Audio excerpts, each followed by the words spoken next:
सोलापूर पुणे महामार्गावर पोलीस प्रशिक्षणार्थींना अन्नातून विषबाधा. सोलापूर पुणे महामार्गावरील केगाव येथील पोलीस ट्रेनिंग स्कूलमध्ये प्रशिक्षण घेत असलेल्या तब्बल 170 प्रशिक्षणार्थी पोलिसांना अन्नातून विषबाधा झाल्याची घटना बुधवारी पहाटे घडली. ट्रेनिंग सुरू होण्यापूर्वी प्रशिक्षणार्थींना सामूहिक नाश्ता देण्यात आला होता. काही वेळातच उलटी, मळमळ आणि पोटदुखीची लक्षणे दिसू लागल्याने गोंधळ उडाला.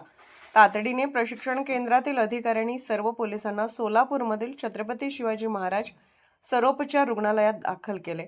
पोलीस अधिकाऱ्यांनी दिलेल्या माहितीनुसार विषबाधा झालेल्या सर्व प्रशिक्षणार्थी पोलिसांची प्रकृती स्थिर असून ते शुद्धीवर आहेत.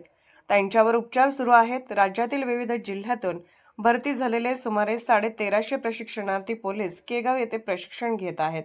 या घटनेनंतर इतर प्रशिक्षणार्थ्यांच्या आरोग्यावर देखील लक्ष ठेवण्यात येत आहे. तुम्हाला काय त्रास जाणवला म्हणजे असं तेच लूज मोशन. समजायला तेच हां, काय नाव आपलं? माझं सुनील सुनील सोडत. धन्यवाद. विश्वनाथन आहे. पोलीस प्रशिक्षण केंद्र आहे सोलापूर येथे. सकाळी रुटीनप्रमाणे शेड्यूल 5:30ला सुरू झालेलं होतं आणि जवळपास 6 ते 6 आसपास काही पोरांना मळमळ जाणवल्याने आपण अशातले आपल्या इथे जवळपास 1350 पोरं प्रशिक्षण घेत आहेत.